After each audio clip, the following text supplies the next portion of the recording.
성도 여러분 안녕하십니까? 오늘 하루도 행복하고 즐거우셨습니까? 날씨는 덥지만 하나님께서 더욱더 우리를 인도하시고 돌보시는 하루였기를 빕니다. 그리고 또한 귀한 안식의 성회 속으로 오신 여러분들 모두를 환영합니다. 종로의 계단이 마지막 13장에 왔습니다.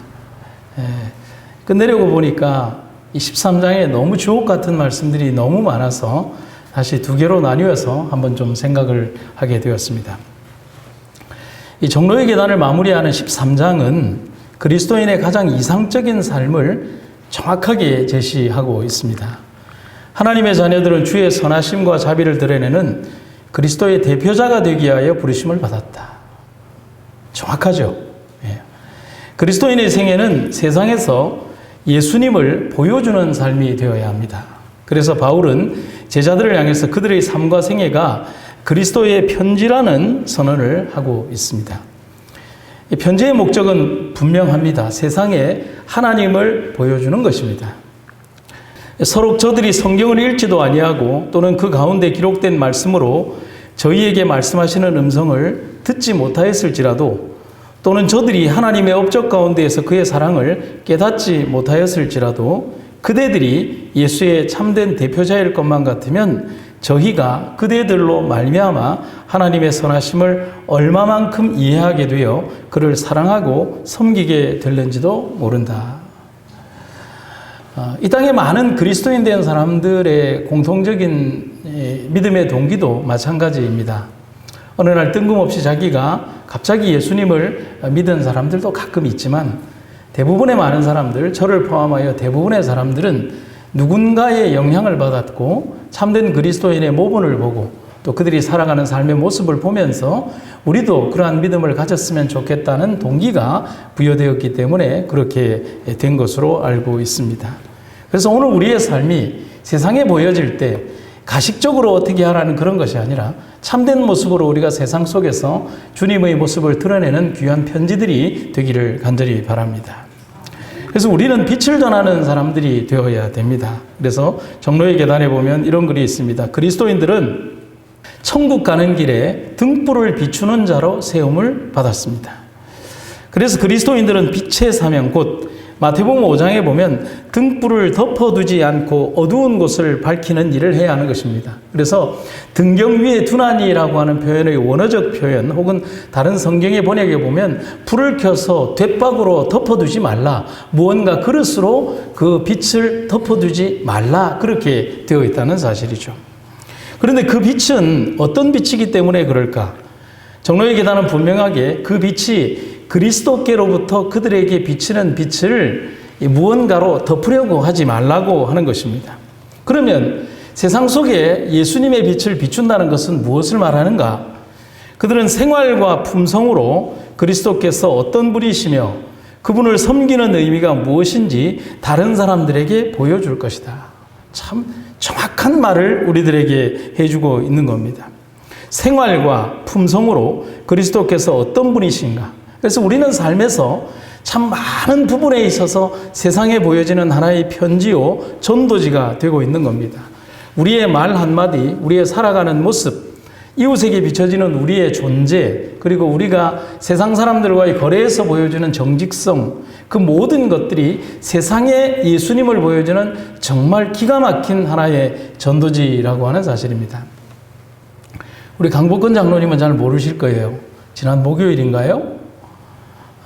저희가 오후에 이 삼천포의 제일 번화가인 한 거리를 걸어가는데 어디서 낯익은 목소리가 막 들리는 거예요.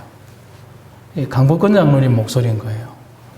도저히 흉내낼 수 없는 독특한 음성이 계시잖아요. 그런데 아무리 주위를 둘러봐도 없어요. 그래서 이상해서 이렇게 옆에 있는 건물 옥상을 보니까 거기에서 어떤 분과 아주 심각한 사업적인 대화를 하고 계시더라고요.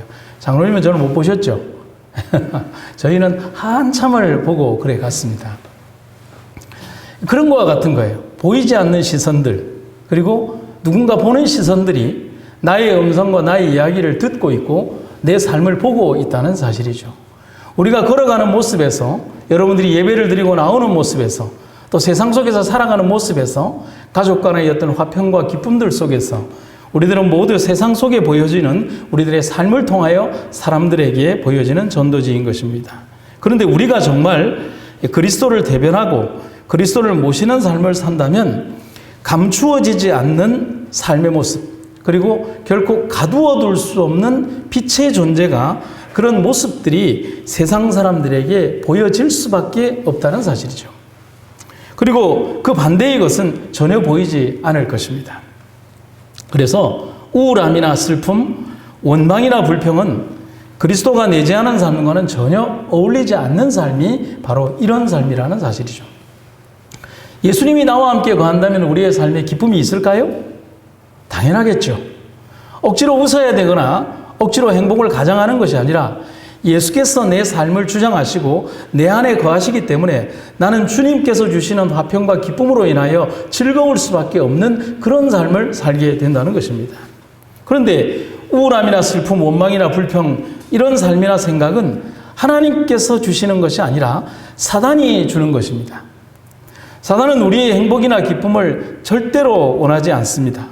사단이 우리에게서 원하는 것은 우리를 원망이나 불평이나 말하고 교만과 독선에 사로잡히게 하고 우울함과 좌절감에 빠져서 하나님을 보지 못하게 하거나 전혀 다른 분, 하나님을 그릇되게 인식하게 하는 것이 사단의 목적이라는 거죠.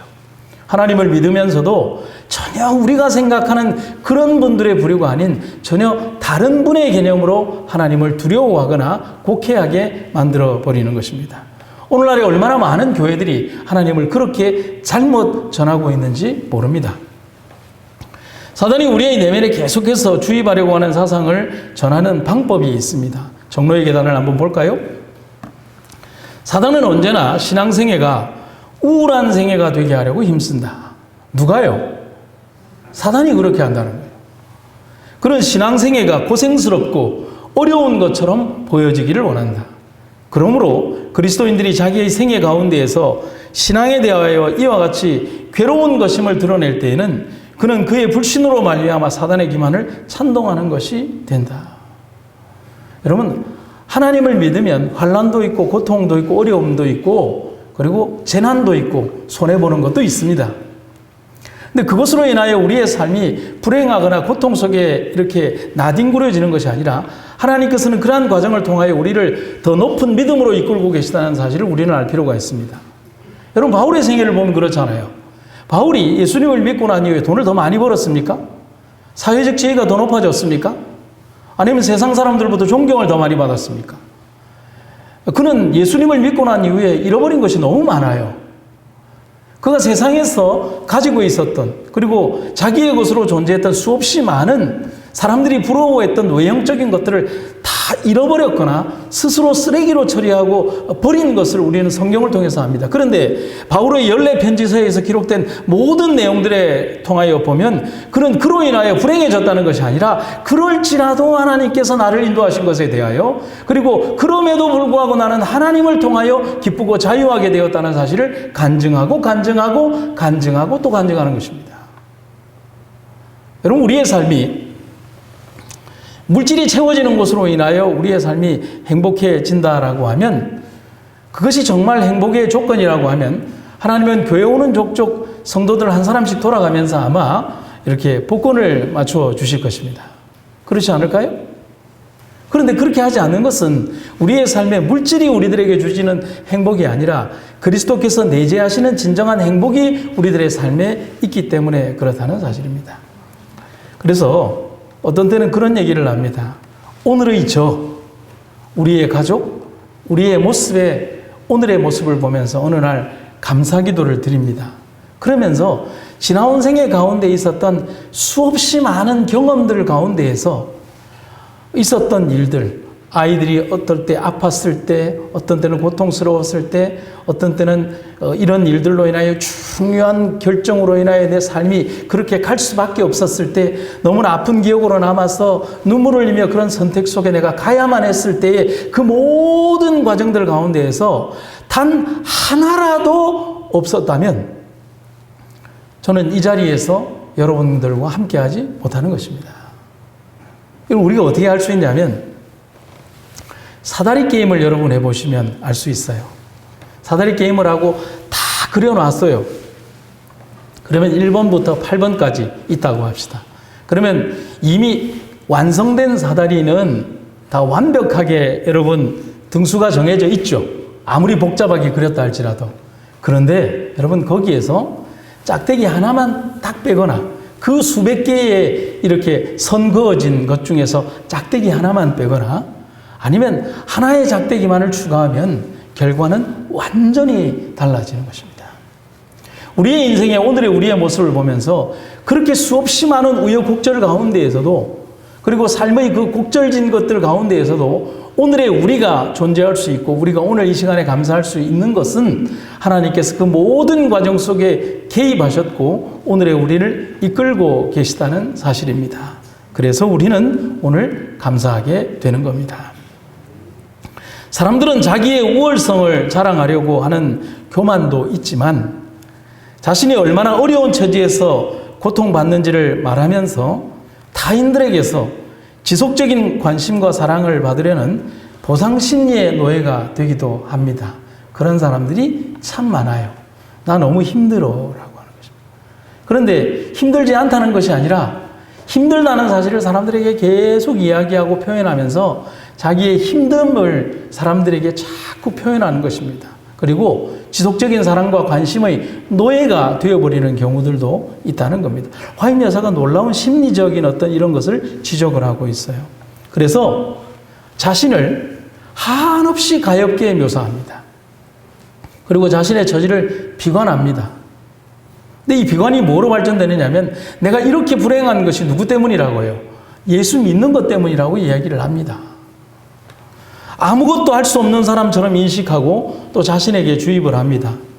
사람들이 보여준 관심과 사랑을 잘못 이용하는 것입니다. 그런데 이것은 하나님이 주는 생각이 아니라 사단이 인간의 마음에 주는 생각이고 사단이 원하는 마음과 생각이라는 겁니다. 사단이 마음을 지배한다면 이렇게 아마도 될 것입니다. 인생길을 걸어가고 있는 수많은 사람이 그들의 실수에 관하여 생각하고 이야기한다. 그들은 어떻게 실패했는지 또한 그들의 마음이 얼마나 슬픔으로 가득한지에 대해서 말한다. 정확하게 표현하면 말하고 또 말하고 또 말한다. 그 사람들은 부정적인 이야기만을 하면서 그 불행한 일보다는 불행한 말에서 빠져나오지 못합니다. 솔직하게 여러분 제일 재미있는 대화가 뭘까요? 다른 사람 이야기. 다른 사람은 어떤 이야기요? 다른 사람의 뒷담화하는 이야기. 혹은 다른 사람의 불화에 대해서 이야기하는 것. 그런데 우리들은 희한하게도 부정적 성향에 많이 기울어져 갑니다. 그러면서 굉장히 재미가 있어요. 그런데 자기 자신이 그런 부정적인 이야기를 하면서도 그것이 얼마나 잘못된 것인가를 잘 모릅니다. 오늘 중요한 한 얘기가 오늘 이 본문의 장에 있어요. 화인 여사의 꿈에 어떤 여인의 이야기가 있습니다. 꿈에 예쁜 정원에서 한 여자가 탄식하는 소리가 들립니다. 정원에는 예쁜 장미와 향기나는 꽃들이 참 많았는데 날카로운 가시나무와 찔레나무가 있었습니다. 여인은 이 가시가 예쁜 정원을 망친다는 생각에 너무 슬펐습니다. 급기야 장미는 보이지 않고 눈에 가시만 보이는 겁니다. 그 넓은 정원에 그 장미는 하나도 안 보이는 거예요. 그때 슬퍼하는 여인에게 이런 인도자의 음성이 들렸다고 합니다. 가시나무는 당신을 상하게 할 뿐이니 생애의 빛에는 당신의 마음을 상하게 한다는 표현이라고요. 그것은 상관하지 마시오. 그 대신 장미와 백합화와 석죽을 따시오. 생애의 빛에는 페랭이 꽃을 따시오. 라고 그렇게 되어 있습니다. 여러분, 이 이야기는 무엇을 말하는 것일까요? 사람들은 아름다운 것과 더러운 것, 혹은 예쁜 것과 추한 것이 있을 때 어디에 집중할까요? 그렇죠. 좋지 않은 것에 더 집중하고 좋지 않은 것을 이야기하기를 더 좋아합니다. 안 좋은 것만 바라봅니다. 예쁜 장미가 이렇게 많은데 하찮은 찔레를 왜 볼까요? 사람을 볼 때도 그렇습니다. 어떤 일을 할 때나 모든 관계에서도 우리는 그것의 좋은 것을 바라보기보다는 좋지 않은 것, 그 사람의 좋은 면을 바라보기보다는 그 사람의 실수와 잘못된 품성의 어떤 한 귀퉁이 부분에 깨어진 부분들을 바라보는 겁니다. 영감의 기별입니다. 우리는 우리 생애에서 좋았던 때를 생각해야 한다. 하나님의 성령께서 우리에게 말씀하실 때 우리의 마음이 기쁨으로 가득했던 귀중한 시간들이 있지 않은가?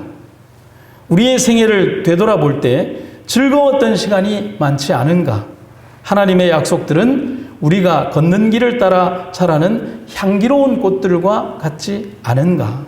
우리 마음을 그 아름다움과 향기가 주는 기쁨으로 가득 채울 수 있지는 않겠는가?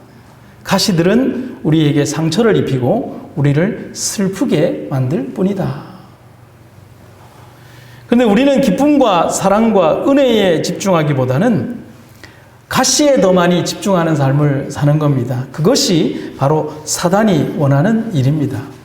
여러분, 오늘 우리가 받은 은혜가 얼마나 많은데, 하나님의 사랑의 이야기가 많은데, 주님에 대하여 이야기할 게 얼마나 많은데, 주님의 사랑을 이야기하기가 얼마나 좋은데, 우리 삶에 이야기할 수없이 많은 무궁무진한 이야기들이 얼마나 많은데 우리는 부정적인 것을 바라보아야 할까요? 화이트의 권면을 한번 보겠습니다. 과거의 생애 가운데 모든 유쾌하지 않은 추억들, 과거의 불의와 실망만을 모아가지고 거기에 대하여 이야기하고 거기에 대하여 비탄하는 중에 마침내 낙담에 빠지게 되는 일은 현명한 일은 아니다. 낙담된 심령은 흑암으로 가득 차게 되고 또 하나님의 빛이 그 심령 안으로 들어오지 못하게 막아버리고 다른 사람의 길에 암령을 던지는 것이다. 그리고 오늘 영감의 기별은 그래서 우리들에게 분명한 응답의 길을 이렇게 제시해 줍니다. 하나님께서 우리에게 제공하여 주신 마음에 생각할 명랑한 제목들에 대하여 뭐하자? 감사하자. 우리는 하나님의 사랑에 대한 복된 보증들을 모아가지고 그것들을 늘 바라보자. 우리의 대화와 생각에서 명상하고 기억해야 할 그 많은 은혜의 기별들을 지워버린 채 교만과 탐욕, 과거의 서운함과 떨쳐버리지 못한 어제의 나쁜 기억들 속에서 우리가 살아가서는 안 됩니다.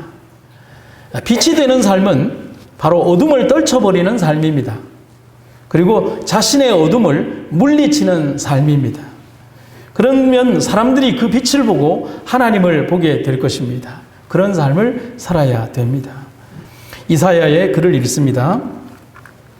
절망과 어둠 속에서 헤매던 백성이 큰 빛을 보았고 죽음의 그림자가 깊게 들여온 지역에 살고 있는 모든 사람들을 위로 그 영광의 빛이 비쳤도다. 아멘.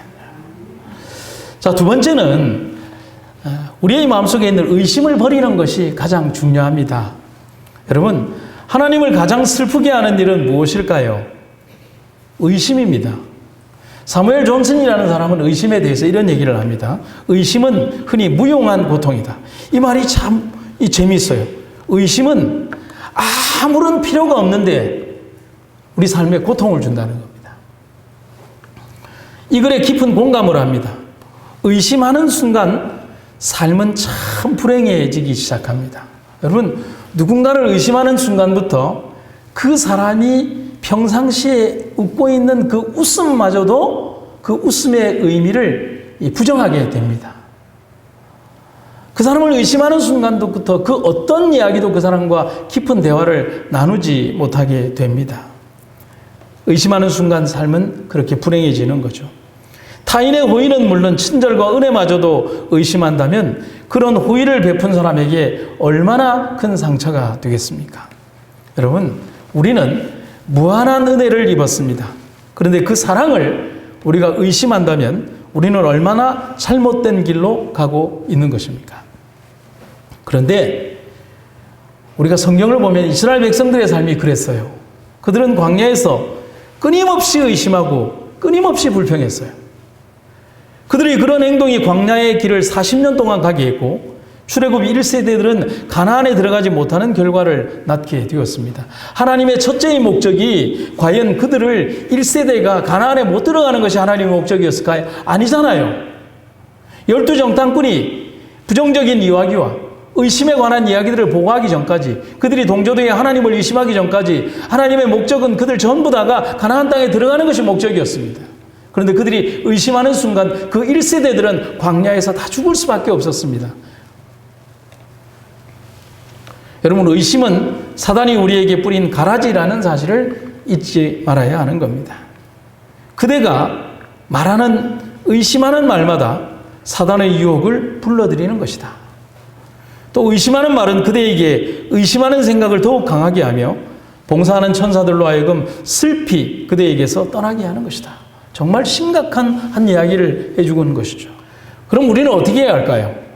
답을 한번 제시해 봅니다. 정로의 계단에요. 의심하고 비판하는 말은 한마디라도 하지 말아야 한다. 여러분 공감하십니까? 여러분 적어도 이 예배당 안에서, 이 예배당의 그늘 아래에서 그 어떤 부정적인 어떤 생각이나 말은 다 사라지게 하기를 간절히 바랍니다. 그것은 유혹의 문을 여는 것과 같다고 합니다. 그렇게 되면 내 마음은 밀려드는 불신으로 가득 차게 되는 겁니다. 그대들이 말하는 의심마다 그대 자신에게만 영향이 미치게 될 뿐만 아니라 그것이 또한 다른 사람의 생애에도 싹이 나서 열매를 맺게 하는 씨가 되어 그대들의 말의 가마를 소멸시킬 수 없게 될 것이다. 근데 정말 안 좋은 상황에 대해서 영감의 기별은 얘기를 하고 있어요. 내가 한 의심과 불신의 말로 다른 사람이 영향을 받는다는 거예요. 그 사람도 부정적인 생각을 한다는 거예요. 부정적인 말을 한다는 거예요. 근데 더 안 좋은 상황이 뭔지 아십니까? 근데 시간이 지나서 나는 깨닫고 자각하고 회개하고 벗어난 거예요. 문제는 내 영향을 받은 사람은 여전히 내가 말한 부정적인 생각에서 빠져나오지 못할 때 여러분 그 책임을 어떻게 할까요? 얼마나 아픈 결과입니까? 그래서 여러분 부모의 책임 가운데 가장 첫 번째의 책임이 부정적인 이야기 하지 마십시오. 여기는 다 어르신들이지만은 혹시 여러분들이 자녀들에게라도 그렇게 하십시오. 여러분이 자녀들의 앞에서 그 자녀들이 성장하여 자식을 낳았을 때 그 자녀들 앞에서 부정적인 이야기를 하는 순간 그 아이들의 생각이 정말 나쁜 곳으로 기울어지게 된다는 사실이죠. 어떤 장로님에 대한 이야기, 어떤 성도에 대한 이야기, 누구누구에 대한 이야기, 교회 사업에 대한 이야기, 그런 이야기들을 끊임없이 이야기하면서 그 아이들의 머릿속에는 이 교회에 대한 신실성보다는 내가 이 교회에 남지 말아야 된다는 잠재적인 생각들이 그 아이를 지배하게 된다는 사실입니다. 그런데 우리가 언제나 영적 힘과 생기를 주는 그런 말만을 하는 것이 얼마나 기묘한가, 중요한가. 삶에서 긍정을 담고 희망을 담는 것은 본인의 행복뿐만 아니라 타인의 행복은 물론 영생과도 관계되어 있음을 알아야 하고 책임감을 가져야 합니다. 그래서 기별은 이런 권면을 하고 있습니다. 천사들은 그대들이 하늘에 계신 주께 대하여 세상 사람들에게 어떤 말을 하는지를 듣고 있다. 여러분 굉장히 무서운 말이에요. 세상 사람들에게 대하여 우리가 어떤 말을 지금 우리가 하고 있는지에 대해서 천사들이 알고 있다. 혹은 기록하고 있다. 그래서 우리는 이런 결심을 말하게 됩니다. 우리의 생각과 대화의 주제가 아버지 앞에 서 계신 그리스도가 되도록 하자. 우리가 친구와 만날 때 하나님께 드리는 찬양이 우리의 입술과 마음에 있도록 하자. 그렇게 하면 우리 친구들의 생각을 예수께로 이끌게 될 것이다. 복잡하고 어렵지 않다고 얘기를 해요. 우리가 항상 예수님에 대하여 이야기하고 예수님이 있는 삶을 살고 예수님과 함께하는 그 아름다운 삶을 살아간다면 우리 앞에 있는 예수님을 안 믿을 것 같은 그런 많은 사람들이 예수님을 믿고 나와 함께 이 예배당에 와서 예수님에 대한 이야기를 함께 나누게 될 것이라는 사실입니다. 그래서 여러분 마지막 주제가 들어갑니다. 그래서 서로 삶이 슬프고 힘들다 할지라도 우리는 주님 안에서 기뻐할 수 있습니다. 여러분 살다 보면 힘들고 어려운 일들이 너무 많이 있습니다. 삶을 고통으로 이끄는 많은 일들이 있습니다. 저도 목회를 한 30년 하다 보니 참 많은 일들이 있었더라고요. 이런 일, 저런 일, 너무 슬픈 일, 슬픈데 더 슬픈 일, 때로는 억울한 일, 고통스러운 일, 그리고 참 기뻤던 일. 그런데 삶에서 수없이 많은 고통의 어떤 현장들이 있었습니다. 억울하고 눈물 나는 일들도 있었습니다. 하지만 그때마다 우리가 해야 하는 일들은 원망이나 불평이 아니라는 겁니다. 원망하고 불평하고 핑계를 댄다고 해서 바뀌는 것은 하나도 없습니다. 그냥 초라해질 뿐이죠. 여러분, 나의 영적인 실수와 어떤 잘못들에 대하여 아무리 나를 단식한다고 해도, 혹은 그것을 곱씹고 눈물 짓는다 해서, 핑계를 댄다고 해서 바뀌는 것은 하나도 없습니다. 그럼 우리는 어떻게 해야 할까요? 영감의 기별은 오늘 우리에게 정확한 답을 우리에게 줍니다. 누구나 다 시험이 있고 또 견디기 어려운 근심과 대항하기 어려운 유혹들이 있다. 그대들의 어려운 사정은 그대들과 같은 연약한 인간에게 말할 것이 아니고 모든 것을 기도로서 하나님께 내어놓을 것이다. 언제든지 의심하고 낙담하는 말은 한마디라도 입 밖에 내지 않는 주의를 세우라. 그대들은 희망을 주고 원기를 돋우는 말로써 다른 사람의 생애를 명랑하게 하고 그들의 노력에 힘을 더하여 주는데 크게 이바지할 수 있을 것이다. 여러분, 제가 옛날에 읽었던 책의 내용 중에 보면 이런 내용이 있습니다. 웃음이라는 일본 아이가 몸의 질병과 고통 속에서 너무나 힘든 삶을 살고 있습니다. 웃어야 될 일이 하나도 없는 삶을 사는 그 아이에게 한 선생님이 와서 그런 얘기를 합니다. 웃음이야, 네가 웃어야 거울 속에 너도 웃는다라는 얘기였습니다. 그 말이 그 아이의 인생 전부다를 바꿔버렸습니다. 여러분, 우리는 우리의 얼굴에 책임을 지고 있습니까? 예수님을 믿는다 하면서 우리의 삶의 표현되는 얼굴들 속에서, 삶의 모습 속에서 정말 예수님을 보여주고 있을까요? 사단은 언제나 변함없이 지금도 그렇고 앞으로도 성실하고 꾸준하게, 우리가 아니고요, 사단이 성실하고 꾸준하게 우리를 넘어뜨리려고 할 겁니다. 나 자신에게나 그런 영향력 아래에 있는 누구에게라도 죄에서 승리하며 기쁨으로 살아갈 수 있는 완전하고 확실한 방법을 보여주고 또 그렇게 살아가야 합니다. 사단이 끊임없이 우리에게 공격하고 우리를 유혹하고 우리의 귀에다 대고 이야기하고 우리를 미혹하게 한다 할지라도 흔들리지 않는 믿음과 반석 위에 뿌리 내린 우리 믿음의 신앙으로 우리는 언제나 그리스도 안에서 승리할 수 있는, 주 안에서 기뻐하는 삶을 여러분과 제가 살아가기를 간절히 바랍니다. 마지막으로 한 구절을 읽겠습니다. 힘든 투쟁 중에 있는 자들을 낙담케 하지 말아라. 그런 이들에게 저희의 길을 전진할 만한 용기와 희망을 주는 말로 원기를 돋우어 주라. 이렇게 함으로써 그리스도의 빛이 그대들에게서 발할 수 있을 것이다. 여러분, 오늘 우리의 말 한마디, 우리 생애에서 보여지는 그 모습 하나하나가 정말 기쁨으로 주님을 섬기는 그 모습이 세상 속에서 영롱하게 빛나는 아름다운 빛들이 되시기를 간절히 바랍니다. 말씀을 마치겠습니다. 사랑의 주님, 오늘 우리를 이끄시는 주님의 놀랍고 아름다운 사랑을 인하여 감사드립니다. 우리의 생애가 주님 안에 있고 또 우리가 주님을 통한 기쁨이 있다면 우리의 생애는 분명히 다른 삶을 살 것입니다. 세상 속에 살지만 세상을 변화시키는 사람, 세상 가운데 살아가지만은 죄와 슬픔의 지배를 받지 않는 그런 세상을 이기는 사람으로 살아가게 하여 주시옵소서.